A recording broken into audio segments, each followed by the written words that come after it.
Begin our afternoon with University of Kentucky head football coach Mark Stoops, who enters his 9th season leading the Wildcats program. Kentucky has played in 5 consecutive bowl games, including 3 straight bowl victories, the last 2 particularly exciting, close games at the end of those bowl games. He's the first coach in school history to lead his team to 5 consecutive bowl games. 2018 SEC Coach of the Year after the Wildcats' 10-win season. Mark's a fan of country music and a friend of Toby Keith, and he and I share an early foundational element of our careers, which is house painting. He, during his high school time, me early in college, and then I was motivated to perform well academically. University of Kentucky head football coach Mark Stoops.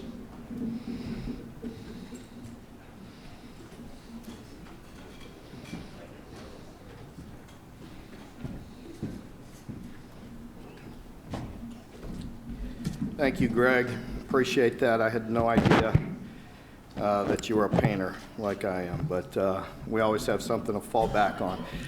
Can't thank you enough, Commissioner, for not only the past 16 months with COVID, but just with the changing landscape in college football. You and your staff, the leadership you provide us is amazing. Also, I'd like to recognize Mitch Barnhart, UK administration, for what they do for us. Obviously, very trying times. So, been great support to us.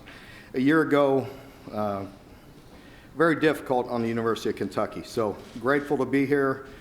You know, not having these media days, like Greg said, feels very different. 9 years being here. Very changing, difficult times. But a year ago for the University of Kentucky was very, very tough. You know, several players, we had some injuries to Chris Oates, something that he's still fighting for each and every day.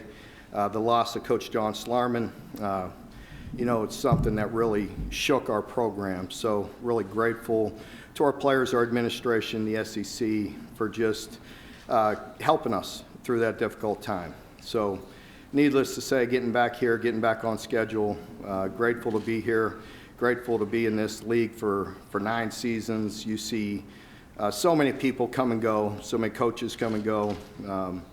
Obviously, very, very difficult, very challenging, but again, grateful is the word that comes to mind. You know, thank you to the media. You know, as I just mentioned, there was quite a few stories for Kentucky to cover a year ago.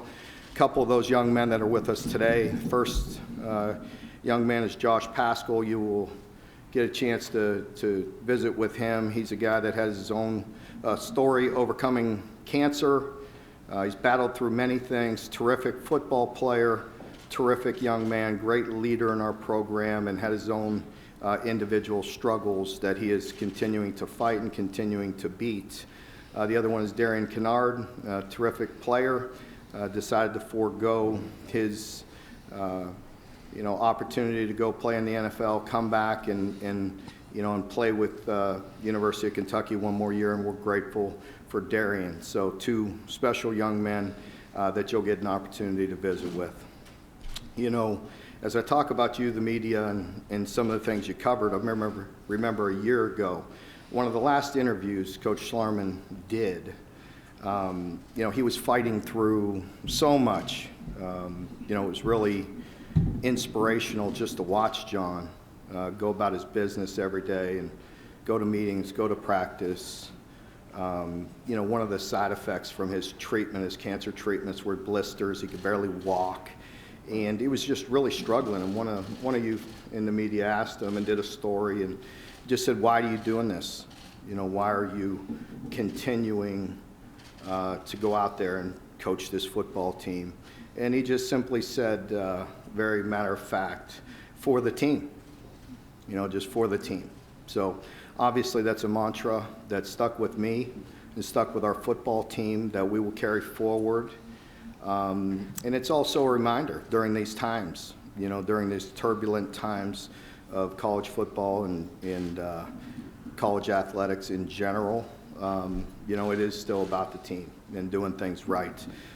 For me, you guys have heard me for years sit here and just pound it about the program, and building the program, and all the different things we do each and every year. And that's still the foundation. Build, select, develop, constantly talk about that, build a winning culture, hit our players over the head with a sledgehammer about a positive culture, selecting the right players. Our coaches always seem to do a great job to recruit the right players and select the right players for Kentucky. And then intentionally develop. That's what we do. We have to. We develop players from the moment they walk on their campus. Again, hit them over the head, and work with them each and every day to develop them in all areas of their life. And that's always our foundation. But there's always that point, to John's point, it is about the team. And in this changing times, you can kind of cherry pick some players, and it's a different time, it's a different age. As I just mentioned, 9 years, me standing here, very different. This year is very different, and with the transfer portal, all of us coaches that have come through here, we don't have all the answers to the portal. We don't have all the answers to name, image, and likeness, but we'll continue to do the best we can for the young people in our program. I feel like with that, we really did benefit our program this year. I felt like we added some players, we added some personnel that can help us, that can help continue to push our program forward. I really like the changes that I made in the coaching staff. I needed to. And offensive coordinator Liam Cohen coming in from the Rams, and hopefully continuing to push us forward and to give us the balance that I'm searching for. Defensively, Brad White, John Summerall continue to do a great job defensively, so I love our staff. I feel like we have a very good football team, a team that's worked exceptionally hard. Again, it's very nice for us to go back to doing the things that we do and spending time with each other during the summer. And, a year ago, all those things were taken away. This year, that's a big piece of our culture, is to spend time with each other. We do that every Wednesday. We have a speaker come in and educate our players on life, some form of their life, and then we go out back and have a cookout and spend time with each other. So it's been good. We're excited about the season and ready to get going. So with that, I guess I'll open it up for questions. Thank you, Coach Stoops. If you have a question, please raise your hand. Abby, Christian, or Catherine will bring a microphone. Again, if you'll state your name and affiliation, and it'll help identify us. Start over here on the left, Christian, with Parrish on the left-hand side. Parrish Alford, Daily Journal in Tupelo, Mississippi. Coach, what do you think Jaquez Jones brings to your team defensively? Well, it brings an experienced player. It's definitely an area where we got caught a little bit short, as I mentioned in the opening statement, about having the opportunity to fill some holes. With Chris Oates having the injury and being unable to play again this year, and with the early departure of Jamin Davis, left us a little bit thin. And then we had an injury in the spring. Season-ending injury in the spring, and another inside linebacker. And so with that, he brings a player with a lot of experience and leadership, and, we needed that at that position. So we're excited to have him. Coach, we're going to go right down in front of us, third row. Michael. Yeah, Michael Casagrande, AL.com. Just wondering, how did you approach the conversation with the team in terms of vaccinations and getting to that threshold? Yeah, we're just going to continue to educate our players and, try to reach that threshold. We have a ways to go, but I believe it's attainable. We want them to make the right decision for themselves. I'll let the experts come in and continue to educate them and talk to them about the benefits of it and possibly some of the negatives, and let them make each of them make their own decision. Coach, we'll go in the center section along the right aisle, about halfway back. Conor O'Gara, Saturday Down South. Was there a moment last year in which you realized that your offense needed to change? Yeah, I think that's a fair question, honest assessment. I mean, as we go through the season, you certainly look at all the things you're doing good, and you want to continue to build on that and improve in the areas that you need to improve, and the areas where you're falling short, you have to address them. So, yes, I can't tell you the exact time or date, but there was certainly a time throughout the year that I know we needed to make some improvement in that area. Coach, we'll go over to our left, about the third row. Yeah. There we go, second row. Hey, Mark, David Cloninger with the Charleston Post and Courier. There's always talk about maybe expanding the SEC season to maybe 9 conference games. If they ever went to that, what would you think of it? Well, I wondered if people watched last year. The league, there was quite a few people that struggled, if anybody took notice of that. So that's how I feel. Okay, we'll go in the center section, about halfway back. Hello, Coach. How you doing today? Good. How are you? Good. My name is Gerard Hamilton with the Tuscaloosa News.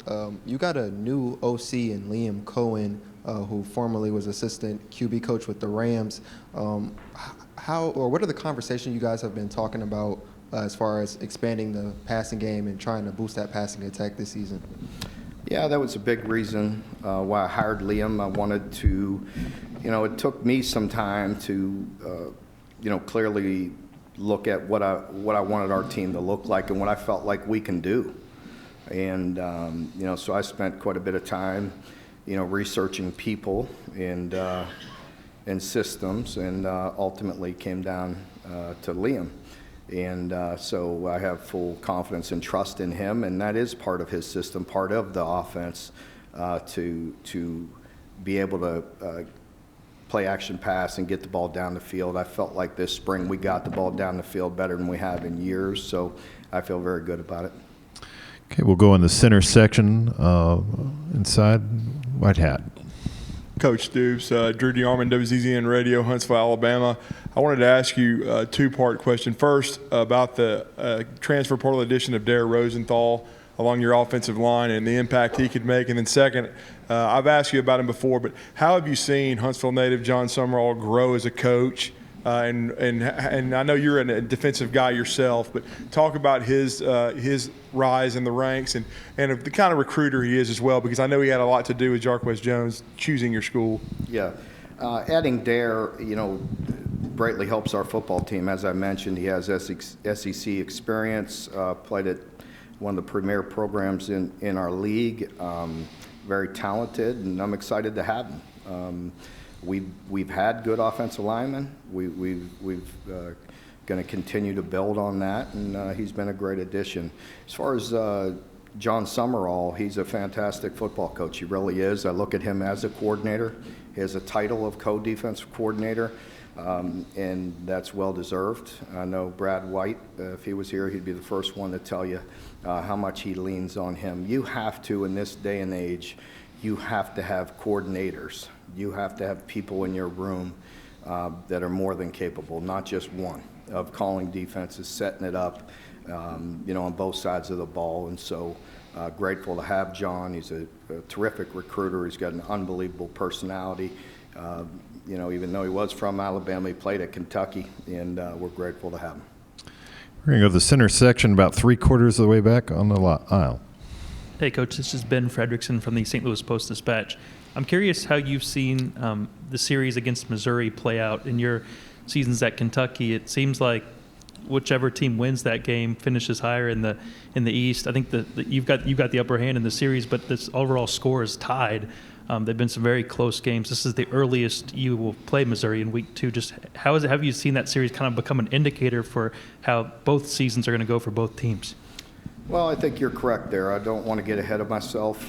That is game 2. We're worried about the opener, but it is important. There's no denying that. I think it's as you look at all the teams in the East and you look at the teams trying to move up the ladder and continue to grow and to climb. Us in Missouri have had some terrific games. And, I'm sure it'll be another very good game this year, so it's important. Okay, we'll go right down here to our left, second row. Bob. Hey, Mark. Bob Holtarger, September Craig. Is that how you do it? Hey, you've alluded a couple times to going into your 9th year. The league's got 8 coaches who are just going into their first or second year. The league kind of chews guys up a lot of times. You're second in tenure to Nick Saban. How do you feel about that? And just what's been the key to sustaining some success at a program that, historically has not been able to do that? Thanks, Bob. First of all, it's, as I mentioned again in my opening statement, it's great to be back here. It's really good to see you. I missed you. I enjoy listening to your questions each and every day to every coach, though. So I always catch you on TV, getting that airtime. So that's good. But yeah. Well, you better not grow it too much more, Bob. But no, it's like I said, I think grateful. You really don't think about it until you start preparing for some of these statements and things of that nature, and talking about being in here 9 years. And I could remember Greg. I've known Greg for such a long time, but I didn't know he was a painter. But I was a very good painter growing up. I mean, I was on that ladder. I was working. But do you know true story, Greg? My first job, I worked at University of South Florida, and that was my first full-time coaching job, and I worked construction, and I did the painting at night to pay the bills. So that's a true story. Eric Wolford, who's my offensive line coach right now, he and I work construction at night, so that painting paid off for me. But the 9 years I go back to when Greg was the assistant commissioner and working directly with football, and just being in those meetings, and just all the different turnover since then. I don't know, I guess, you don't really think about it till you get here and start talking to everybody, but I just want to go back to Kentucky, put my head down and continue to work, so I make sure I'm here next year. That's really the goal, but also really want to continue to grow this program. I said it when I got to Kentucky that we were going to recruit, we were going to develop, we were going to compete, and I wanted to take this program to national prominence. And people laughed at me. We're not there yet, but we're on our way, and we're continuing the work. I feel good about where we're at. I think we have a very good team, and we have some things in place, and we're constantly learning, we're constantly growing, and we're getting better. Coach, we're going to go over here to the right side, about halfway back. Hey, Coach. John Frary from WFOI St. Augustine. We're kind of interested in Joey Gatewood. He's from our neck of the woods, and the quarterback situation with him and Levis right now. Yeah, Joey has been a terrific teammate. Really has come in and worked hard, gotten better each and every day. He had a really good spring. Of course, Will was not there in the spring, so he and Bo Allen were battling for the starting position, and Joey really had a good spring. Now you add Will to the mix, and we have a lot to look at. It's nice to have options. I feel very good about those three and others in our program, so we'll see where it goes, but he did have a really good spring. And again, one of the things I was most impressed with him was he's a big, strong guy, but he was very accurate down the field. He got the ball down the field and was accurate down the field, something we needed to improve on. Coach, we'll go here in the center section along the left aisle. Hey, Mark. John Sokoloff with WCBI TV in Mississippi. I'm just curious, what do you kind of remember about when you faced Mississippi State last season? What kind of allowed you to have success about them? And what do you think about the Bulldogs heading into this year? Well, Mike's going to be successful. He's been successful everywhere he's been. He's tremendous talent, and I'm sure that they'll be much improved in year two. So that's what you expect. You just expect a great challenge. It's never easy for us to go down there. We have to go on the road and play, so I'm sure it'll be a hostile environment, and it'll be a much improved football team. And Mike's been around again a long time. I've known Mike for a long time, and I'm sure he will be very successful. So we have a lot of games before that. So. Coach, we'll go over here to the left side, about midway back. Hey, Coach. Kate Thomas with WAFB-TV in Baton Rouge. There's a famous Dr. Seuss quote. When something bad happens, it can either destroy you, define you, or strengthen you. With all the tragedy and adversity that your team has gone through, what can you gain from that and take into this next season? Oh, I think our team, I just credit our team with perseverance and strength, to continue to fight through that. There's no denying it was very difficult. It was difficult on everybody in here, every team. Everybody had adversity and things to deal with, and we were no different, but I greatly appreciate our football team. As I mentioned, when somebody asked me the question about 9 SEC games, well, there was 10 last year, and again, take a good hard look at what it did to half our league. And it could have been easy for our team to fold the tent, and they didn't do that. And so I have great respect for them and the coaches in our program, and so I think we learned to persevere and continue to fight through. Which we'll go over on the right-hand side near the. Hey, Mark, Adam, Kentucky Sports Radio. It's the era of the super senior, but on your defense, you have a lot of them. You talk about 3 senior safeties. Josh Paschal's been a playmaker in this league. DeAndre Square has played a lot. How much flexibility does it give you all in the defensive room? Maybe you all have more wiggle room to do some more complex stuff. And do you feel like that's a unit that's being slept on? Because yearly, here recently, you all have been in top of the half of the league when it comes to pretty much any statistical measure you're looking at. Well, appreciate you pointing that out. We've been, very, very good, very sound defensively. I do feel like there's some things we can do to play with some smaller personnel with the experience that we have. We've tried to play to our strengths, and this year, some of that strengths may be to play smaller, to play with 5 defensive backs, more than we have in the past to give us some more versatility. So we will see. That's something that we definitely did experiment quite a bit with in the spring, and we'll see where that goes here through camp. Okay, Coach, we'll stay over here on the right-hand side. Hey, Mark, Ivan Mazel with On3.com.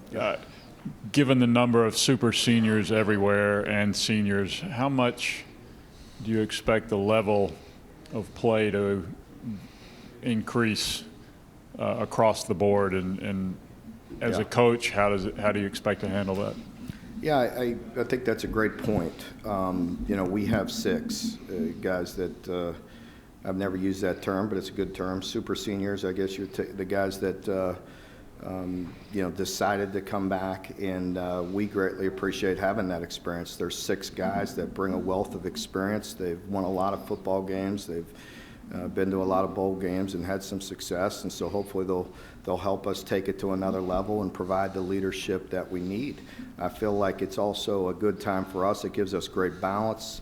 Roster management is such a big deal now, with what's going on and again with the portal and all the transfers and different things. And I feel like we have good balance within our 6 classes now, which is very different.